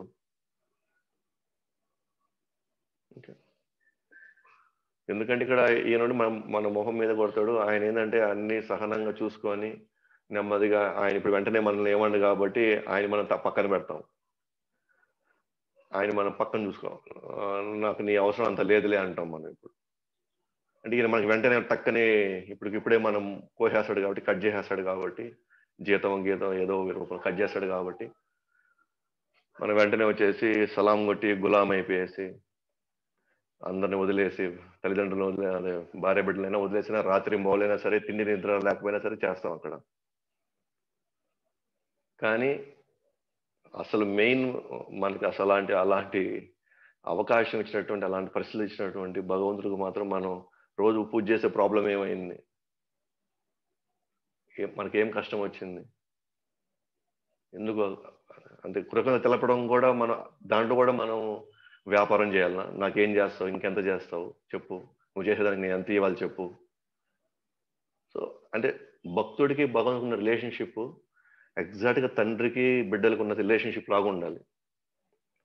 అప్పుడే భగవంతుడు కూడా ఆనందపడతాడు, భగవంతుడు సంతోషపడతాడు. కానీ మనం అంటే దండం పెట్టుకోవడం అంటేనే ఏదోటి కావాలి కాబట్టి దండం పెట్టుకోవాలన్నా? ఒకసారి ఆలోచించండి. ఒకసారి ఇప్పుడు మనం పిల్లలకు చేస్తూ ఉన్నాం, మన సాక్షిత్వం చేస్తున్నాం, కానీ వాళ్ళు రోజు మనకు వచ్చేసి నాకు అది ఇస్తావా, ఇది ఎప్పుడు తీసుకొచ్చిస్తావు, అది ఎప్పుడు తీసుకొచ్చిస్తావు, ఇది ఎప్పుడు వచ్చి నాకు ఇస్తావు అని. అంటే నేను ఇచ్చిన దానికి మీరు ఏం చేస్తున్నారు? నేను ఇచ్చిన దానికి మీరు ఎంత కృతజ్ఞతగా ఉన్నారు? ఫస్ట్ ఆఫ్ ఆల్ అసలు నేను ఇచ్చిన దానికి విలువ పెడుతున్నారు? అసలు నేను అట్లీస్ట్ కనీసం 24 గంటలు 10 గంటలు 15 గంటలు నేను కష్టపడుతున్నాను, వచ్చినానికి నేను కనీసం నేను ఈ ఇల్లు రెంట్ కడుతున్నాను, ఇక్కడ వచ్చి నేను కూరగాయలు ఇస్తున్నాను, తెస్తున్నాను, మీకు బట్టలు తీసుకొచ్చేస్తాను. అసలు దానికి మీకు కృతజ్ఞత చెప్పకుండా ఫస్ట్ ఆఫ్ ఆల్ అవన్నీ అసలు కంప్లీట్ మర్చిపోయేసి నువ్వు నాకు అది ఇస్తా అన్నావే, అది ఇంకా ఇవ్వలేదే, ఇది ఇస్తా అన్నావు ఇంకా ఇవ్వలేదే, నాకు ఇంకెప్పుడు ఇస్తావు చెప్పు, ఇలా ఇస్తావు అని అనుకోండి. What is our feeling? మన స్వభావం ఏంటి అప్పుడు? ఎలా అనిపిస్తుంది మనకి? ఒక్కరోజైనా సరే నేను చెప్పిన దానికి ఒక్కరోజైనా సరే నువ్వు అసలు ఆలోచించావు? అసలు నేను ఇంత కష్టపడుతున్నాను, మీకు తీసుకొచ్చిస్తున్నాను, మీరు కనీసం కొద్దిగా అసలు స్పృహ ఉందా లేదా అసలు అది మనకు అనిపిస్తుంది కదా మనకి. కానీ భగవంతుడు కనబడితే మనం అంటే లాక్కోవడమే మన పని, అంటే లాగడానికే మనం వెళ్తున్నాం భగవంతుడి దగ్గరికి. ఎందుకు ఇలా అంటున్నా అంటే, మీరు హరే కృష్ణ మంత్రం చేస్తున్నారు కదా, మీకేం వచ్చింది చెప్పండి అంటున్నారు. మీరు హరే కృష్ణ చేస్తున్నారు కదా, మీకు ఎంత వచ్చింది అంటున్నారు. మీరు ఎన్ని బిల్డింగ్లు కట్టారు మీరు చెప్పండి అంటున్నారు. నేను భక్తి అంటే ఇంకో లాక్కోవడానికేనా మనం భక్తి చేసేది? అంటే మనలో ఉన్న ఇంకా లోపల ఉన్నటువంటి దాన్ని ఏమంటారు, కోరికలు విపరీతంగా తెచ్చుకొని అదేనా భక్తి అంటే? అందుకే మనం భక్తి అనే ఆ పదానికి మనం కంప్లీట్ గా మనం దూరం వెళ్ళిపోయాం అనమాట మనం అందరం. భక్తి అంటే ఆయన ఆల్రెడీ చేసిన దానికి చేసేదానికి మనము కృతజ్ఞతతో మనం చేసేటువంటి ఈ ప్రార్థనే భక్తి అంటే.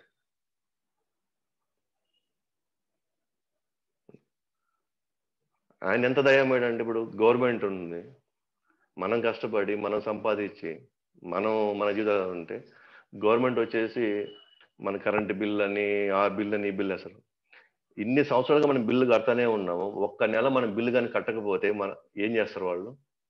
వచ్చి వెంటనే కట్ చేసేస్తారు కరెంటు. అంటే ఇంకొక మంత్ కూడా మనకు టైం ఇవ్వరు. ఇన్ని సంవత్సరాలకు పాపం కట్టాడు కదా, ఇంకొక నెల టైం ఇద్దాము, ఏం కష్టమో పాపం, ఏం జరిగిందో, ఒక నెల ఇస్తే ఏమైంది అనగానే ఆలోచించాలి కదా. ఎక్కడికి వారిపోతారు వీళ్ళు, వాళ్ళు ఉండే ఇల్లే కదా, సొంత ఇల్లే కదా ఇది. ఇంకొక నెల ఇస్తే ఇంకొక నెల ఇస్తాడంటే అవి ఒప్పుకుంటారు ఎవరైనా? కానీ భగవంతుడు మనం పూజించకపోయినా, మనం ఆయనకి చేసినా చేయకపోయినా ఆయన మాత్రం మన ట్యాక్స్ కట్ చేయట్లే. ఆయన కానీ ఎయిర్ ట్యాక్స్ కానీ కట్ చేసే చాలు మనకి రెండు క్షణాల్లో మనకి బతుకున్నాం ఇంకా.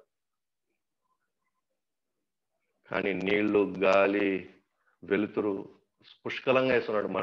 మనం నమ్మినా నమ్మకపోయినా, మనం ఆయన పూజించకపోయినా. అంటే ఈ నెల నాకు పూజించలేదు కాబట్టి నేను కట్ చేస్తున్నాను నీకు అని ఆయన చెప్తున్నాడా? దాన్ని బట్టి మనకు అర్థమవుతుంది కదా ఆయన ఎంత దయమేడని.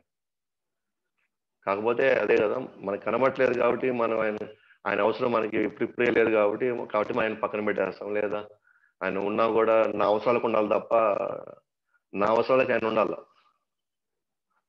కానీ ఆయన చేసిన దానికి మనం ఇప్పటిదాకా ఏం చేస్తున్నాం? ఎంత చేస్తున్నాం? మనం అసలు రుణం తీసుకోగలమా అసలు? ఓకే. అది కూడా ఒక ప్రశ్నే. అలాంటప్పుడు మమ్మల్ని ఎందుకు పుట్టించాలి? లేదా మనం ఎందుకు ఇక్కడ ఇలా చేయాలని? దానికి కూడా నేను ఆన్సర్ చెప్తాను. బట్ ఇది రైట్ టైం కాదు. ముందు ముందు వస్తుంది ఆ క్వశ్చన్కి ఆన్సర్.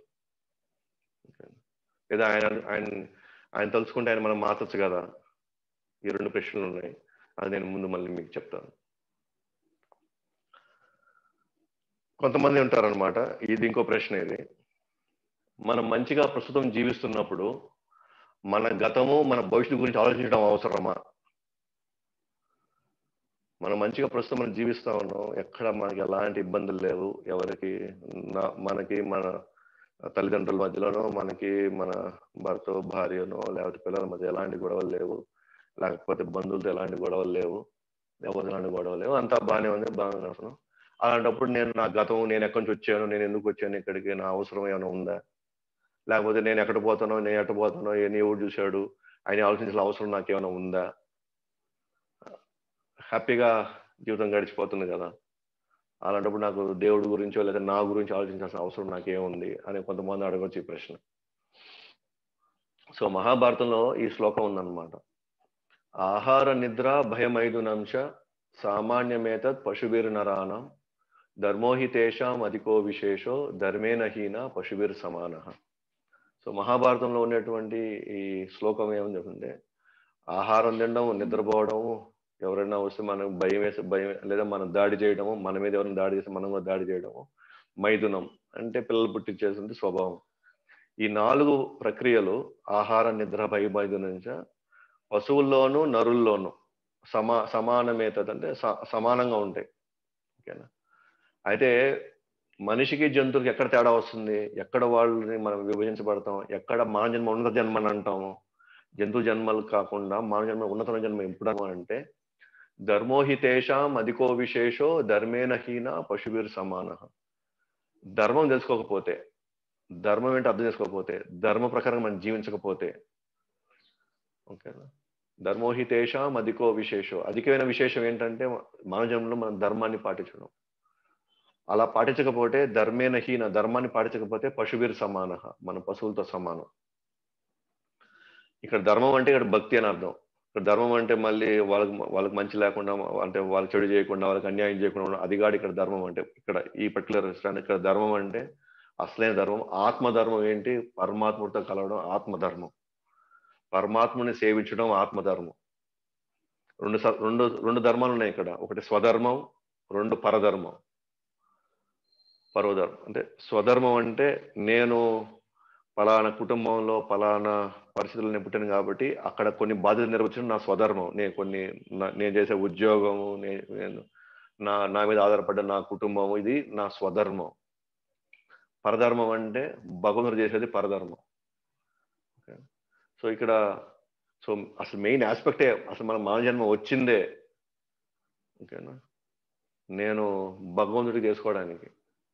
ఎందుకంటే మిగతా జంతు జన్మల్లో ఆత్మ యొక్క చైతన్యం ఆ స్థాయిలో వెళ్ళుండదు అనమాట, భగవంతుని అర్థం చేసుకునేంత స్థాయిలో. లేకపోతే ఆహార నిద్ర భయం మైదనం భగవంతుడు అనే ఎలిమెంట్ కానీ లేకపోతే, భగవంతుడు అనేటువంటి ఆ వ్యక్తిని అర్థం చేసుకునేటువంటి పరిస్థితులు మనకు కానీ లేకపోతే, జంతువులకు చేయలేని అదొక్కటే, మిగతా అన్ని చేయగలుగుతాయి. మనకంటే ఇంకా బ్రహ్మాండంగా చేయగలుగుతాయి, మనకంటే బ్రహ్మాండంగా తినగలుగుతాయి.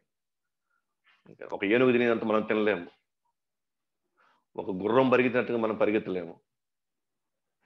ఒక గ్రద్ద కొన్ని వేల కిలోమీటర్ల నుంచి దాని యొక్క ఆహారాన్ని చూసినంతగా మన కళ్ళు అంతగా పనిచేయవు. ఎలుగుబంటి నిద్రపోయినట్టుగా మనం నిద్రపోలేము. అంటే ఫిజికల్ గా చూస్తే మనం ఎక్కడ పోటీ పడలేము అసలు జంతువులతో. అవి మనకంటే బ్రహ్మాండంగా నిద్రపోతున్నాయి, ఏ టెన్షన్ లేకుండా. మనం ఇంకా నిద్ర మాత్రలు ముంగాల్సి వస్తుంది నిద్రపోవడానికి. అవి అన్ని రంగాల్లో మనం వాటితో పోటీ పడలేమన్నమాట. కానీ ఒక్క రంగంలో మాత్రమే అవి పోటీ. ఎందుకంటే అవి వాటి గతం గురించి ఎప్పుడు ఆలోచించలేవు. నేను ఎందుకు కుక్కలాగా పుట్టాను, నేను ఎందులాగా పందిలాగా పుట్టాను, నేను ఎందుకు ఇట్లా పాములాగా అయ్యాను, నా నా నెక్స్ట్ నా భవిష్యత్తు ఏంటి, అవి ఆలోచించలేవు. అవి ఆలోచించగలిగింది మనిషి మాత్రమే, మనిషి జన్మెత్తినప్పుడు మాత్రమే. అలాంటప్పుడు నేను నా గతం గురించి ఎందుకు ఆలోచించాలి, నా భవిష్యత్తు గురించి ఆలోచించాలి? అప్పుడు మనం మనం ఎలాంటి జన్మని మన జీవితం మనం కొనసాగిస్తున్నాం అప్పుడు? అఫ్ కోర్స్ మనం పిహెచ్డి చేసి, లేదా మనం ఎంటెక్లు చేసి, లేదా మనం పెద్ద పెద్ద బిల్డింగ్ కట్టినట్టు, బట్ లోపల స్వభావం ఏంటి? నా గతం గురించో, లేదా నా భవిష్యత్తు గురించో, లేదా భవిష్యత్తు గురించి మనం ఆలోచించకపోతే ఇంకా జంతువులు తింటున్నాయి, జంతువులు నిద్రపోతున్నాయి, జంతువులు పిల్లలు పుడుతున్నాయి, అవి కూడా తల్లి ప్రేమ, తండ్రి ప్రేమ, అవి కూడా వాటి పిల్లల్ని బాగా చూసుకుంటున్నాయి, అవి కూడా పెంచుతున్నాయి. ఇంకా ఎక్కడ మనకి ఎక్కడ మనకి తేడా కనిపిస్తుంది మనకి? ఇంకా అంటే ఎక్కడ తేడా వస్తుందంటే, నేను ఎక్కడి నుంచి వచ్చాను, నేను ఎందుకు రావాల్సి వచ్చింది, ఎందుకు నేను పరిస్థితిలో పడాల్సి వచ్చింది, దీని నుంచి బయటపడడానికి నా భవిష్యత్తు ఏంటి, నేను ఎక్కడ పోబోతున్నాను, ఈ ఆలోచన సరళి పెరిగిన వాడు మాత్రమే, ఇక్కడ వీళ్ళు అంటున్నారు మహాభారతం అంటున్నారు, అతను మాత్రమే మనిషి, అతను మాత్రమే మానవ జన్మ ఎత్తాడు, అతను మాత్రమే మానవ చైతన్యంలోకి వచ్చాడు అంటారు అనమాట. అందుకే వేదాంత సూత్రంలో కూడా అతతో బ్రహ్మ జిజ్ఞాస. సో ఇప్పుడు నీకు మానవ జన్మ వచ్చింది కాబట్టి దయచేసి నువ్వు భగవంతుడి గురించి ఆలోచించు, మిగతా వాటి గురించి కర్ణ ప్రకారంగా నీకు ఎంత రావాలంత వస్తుంటది, ఎంత పోవాలంత పోతూ ఉంటది, దాన్ని ఎవరు తీసుకురావేలా పంపించేది లేదు. కానీ మనిషి జన్మ వచ్చింది అంటే దయచేసి నువ్వు భగవంతుడి గురించి ఆలోచించు. కానీ నా గతం నాకెందుకు, నేను ఎట్టబోతాను నాకెందుకు, నా ప్రస్తుతం నా జీవితం గడిచిపోతుంది కదా అని అనుకుంటే మాత్రం అది మహాభారతం ఈ శ్లోకానికి మనం వర్తించబడతాం అన్నమాట. సో ప్రహ్లాదుడి యొక్క మాటలో మనం చూస్తున్నాము. సో భాగవతం 7వ స్కందం 6వ అధ్యాయం 1వ శ్లోకం. సో ప్రహ్లాదుడు తన రాక్షస మిత్రులతో స్కూల్లో సో తను చెప్పినటువంటి కొన్ని పాఠాలు అన్నమాట ఇవి. 1వ శ్లోకం ఇది. కౌమార ఆచరేత్ ప్రజ్ఞో ధర్మాన్ భాగవతానిహ దుర్లభం మానుషం జన్మ తదపి అధ్రువం అర్థతం. కౌమారం ఆచరేత్ ప్రజ్ఞో. ప్రజ్ఞో అంటే తెలివైన వాళ్ళు, ఆచరిస్తారు. ఎప్పటి నుంచి? చిన్నప్పటి నుంచే. కౌమారం అంటే 5 సంవత్సరాల వయసు లోపల నుంచే. తెలివైన వాళ్ళు ఆచరేత్ అంటే ఆచరిస్తారు. కౌమారం చిన్నప్పటి నుంచి 5వ సంవత్సరాల నుంచి. ఏంటది? ధర్మాన్ భాగవతానిహ అంటే భగవంతుడికి తలుచుకోవడం, భగవంతుడికి సేవ చేయడం, భగవంతుడి గురించి ఆలోచించడం, అదే ధర్మం ఇక్కడ. ఇహ అంటే ఈ జన్మలో. ఎప్పటి స్టార్ట్ చేస్తారంట అది? భగవంతుడి గురించి ఆలోచించడం, భగవంతుడి గురించి తెలుసుకోవడం, భగవంతుడి సేవ చేయడం ఎప్పుడు చేస్తారంట? ఎప్పుడు స్టార్ట్ చేయాలంట? కౌమారం ఆచరేత్ ప్రజ్ఞ. తెలివైన వాళ్ళు చిన్న వయసులో నుంచి 5 సంవత్సరాల లోపల వయసులో నుంచే చేస్తారంట. ఎందుకంట? దుర్లభం మానుష్యం జన్మ. ఎందుకంటే మనిషి జన్మ రావడం దుర్లభమైంది, అంటే వెరీ రేర్. ఎప్పుడో ఒక మనిషి జన్మ వస్తుంది. ఎప్పుడో వచ్చినటువంటి ఈ మనిషి జన్మలో మనం చిన్న వయసు నుంచే స్టార్ట్ చేయాలంట భగవంతుడి యొక్క సేవ. నిజమైనటువంటి సుకృతి కలిగిన వాళ్ళు, అదృష్టవంతులు, తెలివైన వాళ్ళు చిన్నప్పటి నుంచే స్టార్ట్ చేస్తారంట. అండ్ మన జన్మ అండ్ ఈ మనిషి జన్మ దుర్లభం అంట. దుర్లభం అంటే అంత సామాన్యంగా ఈ మనిషి జన్మ దొరకదంట. అయితే అది ఈ జన్మని భగవంతుడి సేవలో నిమగ్నమైనప్పుడే దానికి తదపి అధ్రువం అర్ధతం. మనిషి జన్మ అధ్రువం అంటే అశాశ్వతమైంది. అంటే ఎప్పుడు ఏం జరుగుతుందో, ఎప్పుడు ఈ జన్మ ముగిసిపోదో చెప్పండి. అధ్రువం అంటే ఎప్పుడు ముగిసిపోదో తెలియదు, కానీ అర్థతం ఉండేది తక్కువ సమయం అయినా, ఎప్పుడు పోతామో మనకు తెలియకపోయినా సరే, అర్థతం అంటే చాలా మీనింగ్ఫుల్, అంటే చాలా అర్థవంతమైంది అనమాట. ఎప్పుడు దొరికిన కొద్దిగా సమయంలో, దొరికినట్టు ఈ కొద్దిగా ఆయుష్లో, ఓకేనా, మనం ఫుల్ ఫోకస్ అంతా కూడా భగవంతుడి యొక్క సేవకి లేదా భగవంతుడి యొక్క తలుచుకోవడంలో మనం నిమగ్నం చేయగలిగితే ఇది ఎంతో అర్థవంతమైన జన్మ అయిపోద్దంట. ఓకేనా? అర్థవంతమైన జన్మ అంటే ఏంటి? Go back to Vaikuntha. ఎవరైతే మానవ జన్మని భగవంతుడి సేవకు ఉపయోగించుకొని తను పూర్తిగా జన్మ మృత్యు జరావేద చక్రం అతను బయటపడడానికి ఒక అవకాశం ఉందన్నమాట. దానికి ఇది మంచి ఒక అర్థవంతమైన జీవితం అంటే ఇది రేరు. ఒకటి చాలా ఎప్పుడు 84 లక్షల జీవరాశుల తర్వాత ఒక మా జన్మ వస్తే ఆ జన్మ కూడా అధ్రువం అంట. అధ్రువం అంటే అర్థం ఏంటి? ఎప్పుడు ఈ ఆయుష్ తీరిపోద్దు చెప్పలేమంట. అంటే అశాశ్వతంగా ఉంటుంది, అంటే ఎప్పుడైపోద్దు. కానీ కానీ అర్థవంతం అవుతుందంట ఈ జన్మ ఎప్పుడు మనం చిన్నప్పటి నుంచే భగవంతుడి సేవలో ఉంటే. మళ్ళీ భగవంతుడి సేవ అంటే అన్నీ వదిలేసుకునేది కాదనమాట. సో చిన్నప్పటి నుంచే రెండు వైపు నుంచి మన కుటుంబ బాధ్యతల వైపు నిర్వర్తిస్తూ రెండోది భగవంతుడి గురించి కూడా తెలుసుకోండి. ఎందుకంటే ప్రహ్లాద్ కూడా అదే పని చేసింది. ఆయన తర్వాత పెళ్లి చేసుకున్నాడు, పెద్ద రాజ్యాన్ని చేశాడు, బట్ ఎప్పుడు భగవంతుని వదల. ధ్రువ మహారాజ్ అదే చేశాడు, అర్జునుడు పాండవులు అదే చేశారు. సో వాళ్ళు ఎప్పుడు కూడా వాళ్ళ భక్తులుగానే ఉండు, కానీ వాళ్ళు చిన్నప్పటి నుంచి వాళ్ళ వాళ్ళ రూట్స్ అంటే వాళ్ళ వాళ్ళ వాళ్ళ వాళ్ళ తల్లిదండ్రులు వాళ్ళకి అవకాశం ఇచ్చారు. అంటే కొంతమంది అంటారు కదా, మా జన్మ ఇప్పుడు కాదు, 50 సంవత్సరాల తర్వాత 60 సంవత్సరాల తర్వాత మనం చేయాలి దీన్ని, ఇప్పుడు కాదు. కానీ ప్రహ్లాదుడు అంటున్నాడు, కౌమారం అతి చిన్న వయసు నుంచి మనం స్టార్ట్ చేయాలండి మనం. ఓకే. కాబట్టి నా నా గతం గురించి మేము ఎందుకు ఆలోచించాలి, మా భవిష్యత్తు గురించి మేము ఎందుకు ఆలోచించాలి, ఇప్పుడు ఉన్నది బాగానే ఉంది కదా, ఇప్పుడు మేము ప్రశాంతంగా బాగున్నాం కదా, ఇంక ఇవన్నీ ఆలోచించడం అవసరమా అంటే ఖచ్చితంగా మా జన్మ చాలా జన్మల తర్వాత ఒక అవకాశం మనకు వచ్చింది. ఈ కర్మ నుంచి బయటపడడానికి మనకు ఒక అవకాశం వచ్చింది. అది ఉపయోగించుకోకపోతే మనం నమ్మినా నమ్మకపోయినా నియమం ప్రకారంగా అయిపోతూనే ఉంటాయి, మన జన్మలు ఎత్తుతూనే ఉంటాం మనం. అక్కడ మన రికమెండేషన్లు పనిచేయవు, అక్కడ మనం ఎంత ప్రాధాయపడినా అక్కడ పనిచేయవు అనమాట. మనం ఇది కూడా ఒక లా అనమాట. ఇలా చేసుకుంటే మనం ఇలా ఉంటాము, ఇలా చేసుకోకపోతే ఇలా ఉంటాము. గవర్నమెంట్ నియమాలు పాటించామనుకోండి మనం స్వతంత్రంగా ఎక్కడ జరుగుతాం. గవర్నమెంట్ నియమాలు పాటించలేదనుకోండి మనం జైల్లో ఉండాల్సిన పరిస్థితి వస్తుంది. అలాగే భగవంతుని నియమాలు మనం మనం మనం మనం అన్ని రకాల మన బాధ్యత నిర్వర్తిస్తున్నాం, అది కూడా మనం పాటిస్తున్నాం అనుకోండి, డెఫినెట్గా భగవంతుడు మనకి ఇంకొక అవకాశం ఇస్తాడు మళ్ళీ, లేదా మన దగ్గర తీసుకెళ్ళిపోతాడు. అది కాకుండా మనం ఇక్కడ చేయబోయేది, ఇక్కడ చేయగలిగింది ఏముంది, ఇక్కడ మనకి ఇక్కడ చేసేది ఏం లేదు ఇక్కడ. కాబట్టి మనిషి జన్మలో ఖచ్చితంగా మనం మంచి వాళ్ళుగా ఉంటే సరిపోదు, భక్తులం కావాలి. భక్తులం అయినప్పుడు ఆ కృతజ్ఞతా భావంలో భగవంతుని రోజు మనం తలుచుకోవడానికి మనం అవకాశం తీసుకోగలిగితే మనం ఆనందంగా ఉండగలుగుతాం. కొంతమంది అంటారు భక్తులు ముందు మంచివాడిగా తర్వాత నువ్వు భక్తుడు కావచ్చు అంటారు. కానీ ఆ ఈక్వేషన్ కరెక్ట్ కాదు. ఫస్ట్ నువ్వు భక్తుడిగా ఆటోమేటిక్ నువ్వు మంచివాడు అయిపోతావు. ఫస్ట్ మనం భక్తులం అయితే పలానా నియమాలు పాటిస్తూ ఉంటే, పలానా నామం చేస్తూ ఉంటే, పలానా ఒక పద్ధతి నడుచుకుంటే ఆటోమేటిక్ క్రమక్రమంగా మనలో మంచి భావాలు ఏర్పడి మనం నెమ్మదిగా మంచి వాళ్ళం అయిపోతాం తర్వాత ఆటోమేటిక్. అది మంచివాళ్ళు ఫస్ట్ నువ్వు మంచివాళ్ళం అంటే మంచివాళ్ళు అవ్వడానికి నా లోపల గుణాలు నన్ను మంచివాళ్ళు ఉండడానికి అవకాశం ఇవ్వట్లేదే. మన దగ్గర ఏం శక్తి సామర్థ్యాలు ఉన్నాయి, మన మన మనసే మనల్ని, మన ఇంద్రియాలే మనల్ని అల్లాడిచ్చేస్తున్నాయే. నేను మంచివాడిగా ఉండాలంటే ఎలా ఉండగలను నేను? మన దగ్గర ఏం ఆయుధాలు ఉన్నాయి, లేకపోతే మన దగ్గర ఏం శక్తులు ఉన్నాయి మన మంచి వాళ్ళుగా జీవితాంతం ఉండడానికి మన దగ్గర ఏం అవకాశం ఉంది మనకి?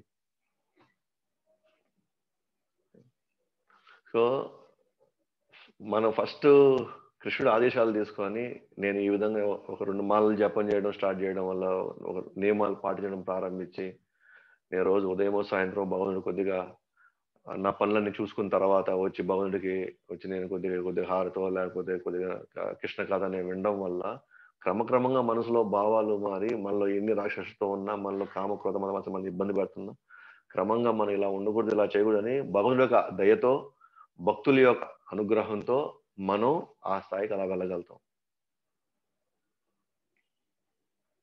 అంతేగాని ముందు నువ్వు ఫస్ట్ మంచోడిగా తర్వాత నువ్వు భక్తుడు అవదు అంటే, ఇక్కడ మంచోడు అవ్వడానికి మనం వదలట్లేదు. మనందరం మంచివాళ్ళుగా ఉండాలనుకుంటున్నాం, కానీ ఎంతమంది ఉండడానికి మనం నిజంగా మన లోపల ఉన్న మనలో ఉన్న వేగాలు మనలో ఉన్నిస్తున్నాయి. ఇదే ప్రశ్న వేస్తాడు అర్జునుడు, ఈ ప్రశ్న వేస్తాడు అనమాట.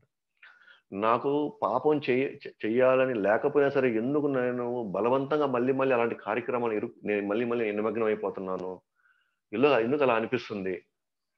బేసిక్గా నాకు పాపం చేయాలని లేదు, నాకు తెలుస్తుంది ఇది పాపము, ఇది పుణ్యం నాకు తెలుస్తుంది. అయినా కూడా ఒక్కోసారి నా స్పృహలో లేకుండా నేను ఇది చేయకూడదు అనుకుంటున్నాను, మళ్ళీ వెళ్ళి అదే చేస్తున్నాను, ఎందుకు అలా జరుగుతా ఉందని చెప్పేసి అడుగుతాడమ్మా.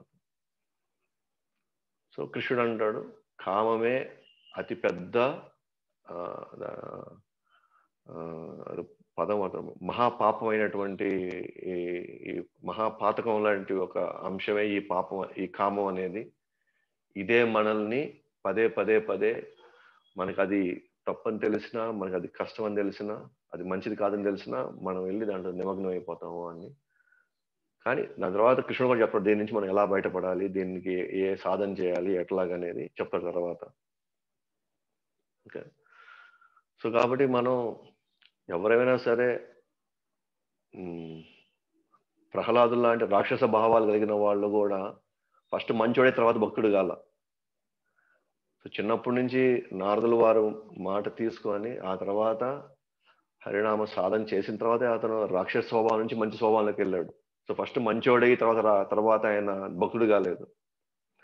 ధ్రువ మహారాజులో విపరీతమైన కోరిక ఉన్నింది, మా తండ్రి కంటే పెద్ద రాజు నాకు కావాలని.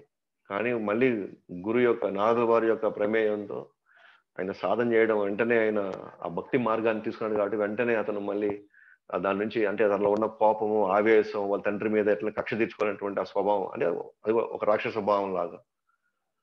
తర్వాత భక్తుడు అయిపోయాడు. వెంటనే తనకి ఇంకా వాళ్ళ పినతల్లి మీద, ధ్రువుడు వాళ్ళ పినతల్లి మీద విపరీతంగా ఆవేశంలో ఉన్నాడు. కానీ ఎప్పుడైతే అతను భక్తుడైపోయిన తర్వాత, భగవంతుడు దర్శించిన భక్తుడైన తర్వాత అసలు అతనికి ఆమె మీద ఎలాంటి కోపం లేకుండా మొత్తం సమసిపోయిందన్నమాట. అంటే ఫస్ట్ మంచోడయ్యి తర్వాత భక్తుడయ్యి అట్లా కాల, ఇక్కడ అంతా డైరెక్ట్ గా వాళ్ళు భక్తి స్టార్ట్ చేసేసారు. డైరెక్ట్ గా వాళ్ళు గురువు ఆదేశంలో గురువు యొక్క సాధన చేసేసారు. వెంటనే క్రమక్రమంగా వాళ్ళు ఇది చేశారు. సో ఆశ్చర్యం ఏంటంటే, అంటే మన మధ్యలోనే మాధవ మాత అని ఉంది. 2-3 సందర్భాల్లో సో ఆమె క్లియర్గా మాకు పంచుకున్నాను అనమాట. ఒకప్పుడు నాకు ఇంత అహంకారం ఉండింది ప్రభు, ఒకప్పుడు నాలో ఇంత కోపం ఉండింది, నాలో ఇంత ఇది ఉండింది. ఇప్పుడు నేను అసలు నాకు వాటి మీద నాకు అసలు ఇప్పుడు నాకు అసలు ఇప్పుడు నాకు ఏముందని నేను అంత అహంకారం పడాలి, నాలో ఏముందని నేను గర్వపడాలని ఆమె స్వయంగా ఆ మాటలతో చెప్పింది అనమాట. సో ఇవేమి ఫస్ట్ నుంచి ఇస్కాన్ ఆమె కాదు, ఇస్కాన్ అంటే అసలు పడేది కాదు అంట అసలు. కానీ ఎప్పుడైతే సిన్సియర్గా నామం తీసుకున్నారు, సిన్సియర్గా చేస్తున్నారు, ఎవరు ఒప్పుకుంటారు మనలో అహంకారం ఉంది అని? ఎవరు ఒప్పుకుంటారు మనలో గర్వం ఉందని? ఎవరు ఒప్పుకుంటారు మనలో? మనందరం ఏమంటాం, నా అంత మంచివాడు ఎవరున్నారు ఇక్కడ అనుకుంటాం మనం. కానీ వాళ్ళు ఒప్పుకుంటున్నారంటే వాళ్ళు దాన్ని ఏదంటే వాళ్ళు గుర్తించారు, ఎస్ దీనివల్ల నేను ఇబ్బంది పడ్డా, దీనివల్ల మేము కష్టపడ్డాం, దీనివల్ల మన జీవితాలు అతలకుతలమైనాయి, ఇప్పుడు దాన్ని మనలో ఇవని అంటే ఇప్పుడు మనసు రిలీజ్ చేస్తుంది వాటిల్ని. ఓకే, వీటి నుంచి నేను ఇవి నాలో ఉన్నాయి, ఇవి నాలో ఉన్నాయి అంటే ఒప్పుకోవడం అనేది ఎంత ఎంత గొప్ప విషయం అసలు. ఎందుకు ఒప్పుకోవాలి మనం? మామూలుగా అయితే మన దగ్గర ఉన్న డబ్బుకి, మన దగ్గర ఉన్నటువంటి పదవికి, మన దగ్గర ఉన్న ఎందుకు ఒప్పుకోవాలి మనం? కానీ వాళ్ళు దాన్ని అర్థం చేసుకొని వాళ్ళు అన్నారంటే హరినామం లేదా హరికథ, సాధన, సో ఇవన్నీ కూడా మనల్ని ఫస్ట్ ఆఫ్ ఆల్ మనల్ని మనుషుల కింద ఆటోమేటిక్గా అదే మార్చేస్తుంది మనుషుల కింద. ఇవన్నీ గొప్ప, ఇవన్నీ మనం ఇప్పుడు మాట్లాడుకునే మన సత్యగురు గురించి మాట్లాడలేదు, లేదా త్రేతాయుగం, ద్వాపర గురించి మనం మాట్లాడలేదు. ఇప్పుడు మనం ఓకేనా, మన మధ్యలో ఉండే వాళ్ళ గురించి మనం మాట్లాడుతున్నాం. కలియుగంలో మన మధ్యలో ఉండే వాళ్ళ గురించి మనం మాట్లాడుతున్నాం. హరినామం ఆ రోజు అదే పని చేస్తుంది, ఆ యుగంలో అదే పని చేస్తుంది, ఇప్పటికీ అదే పని చేస్తుంది. ఓకే. సో మనం హరినామంతో హరే కృష్ణ మంత్రం తీసుకొని, హరే కృష్ణ మంత్రం తీసుకొని మన నియమాలు పాటించడానికి ప్రయత్నించి మనం క్రమక్రమంగా మనని ఈ క్లాసులు మీరు వింటూ వింటూ వింటూ ఉంటే ఓకే, మనం ఎక్స్ట్రా ప్రయత్నాలు ఏం చేయాల్సిన అవసరం లేదు. ఆటోమేటిక్గా క్రమక్రమంగా వచ్చి మనలో ప్రశాంతత, ఆనందం ఆటోమేటిక్గా వస్తుంది. ఆటోమేటిక్గా రావాలి, అవి వచ్చి తీరాలి అవి. ఓకే. ఎందుకంటే డాక్టర్ మందు ఇస్తే అది ఖచ్చితంగా తగ్గాలి, మనం కూడా సాధన తీసుకుంటే ఖచ్చితంగా తగ్గాలి. హరినామం మనం సృష్టించింది కాదు, ఇది భగవంతుడి స్వయంగా ఇచ్చింది. ముఖ్యంగా మనలాంటి కలియుగంలో ఉండే మనలాంటి వాళ్ళ కోసం, వీటి నుంచి మనం బయటపడడానికి. సో కాబట్టి ఆ, ఈ ప్రశ్నలన్నిటికీ మీకు దాదాపుగా మీకు సమాధానం దొరికింది అనుకుంటున్నాను. సో ఇంక మీకు ఏదైనా ప్రశ్నలు ఉంటే మీరు అడగచ్చు. ఈరోజు ఈ సెషన్ నేను క్లోజ్ చేస్తున్నాను. నెక్స్ట్ వీక్లో అసలు భగవంతుడి నిర్వచనం ఏంటి, డెఫినేషన్ ఏంటి, అంటే ఎవరంటే వాళ్ళు, దేవుడు అంటే ఆయన, దేవుడు అంటే నువ్వే, దేవుడు అంటే నేనే, నా మనసే నా దేవుడు, ప్రకృతి దేవుడు, ఈ చాలా అనవసరమైనటువంటి ఇవన్నీ కూడా మనల్ని ఒక పద్ధతి ప్రకారంగా, ఒక క్రమ ప్రకారంగా మన అర్థం చేసుకోవడానికి ఎటువంటి వీలు లేకుండా మనం గందరగోళం పడుతున్నాం. సో నెక్స్ట్ క్లాస్లో చూద్దాం. రేపు మనం భగవద్గీత చూస్తాము. దయచేసి రేపు అయితే 7 o'clockకి కొంచెం ఎక్స్టెండ్ చేద్దాం అనుకుంటున్నాను. రేపు 7 o'clockకి స్టార్ట్ చేసి, ఓకేనా, కొద్దిగా ఎక్స్టెండ్ అవుతుంది. రేపు కొంచెం కొన్ని శ్లోకాలు ఎక్స్ట్రా కొద్ది తీసుకోవాలనుకుంటున్నాను. ఒక సెక్షన్ కంప్లీట్ చేయాలనుకుంటున్నాను. సో మీరందరూ దయచేసి సహకరించండి. సో రేపు ఆదివారమే కాబట్టి కొంత ఫ్రీగా ఉంటారనే భావంతో నేను కొద్ది ముందే తీసేసుకుంటున్నాను మీ దగ్గర నుంచి. సో 7 గంటలకు స్టార్ట్ చేస్తాం రేపు. ఓకే, హరే కృష్ణ. సో ఏమైనా సందేహాలు ఉంటే మీరు అడగచ్చు.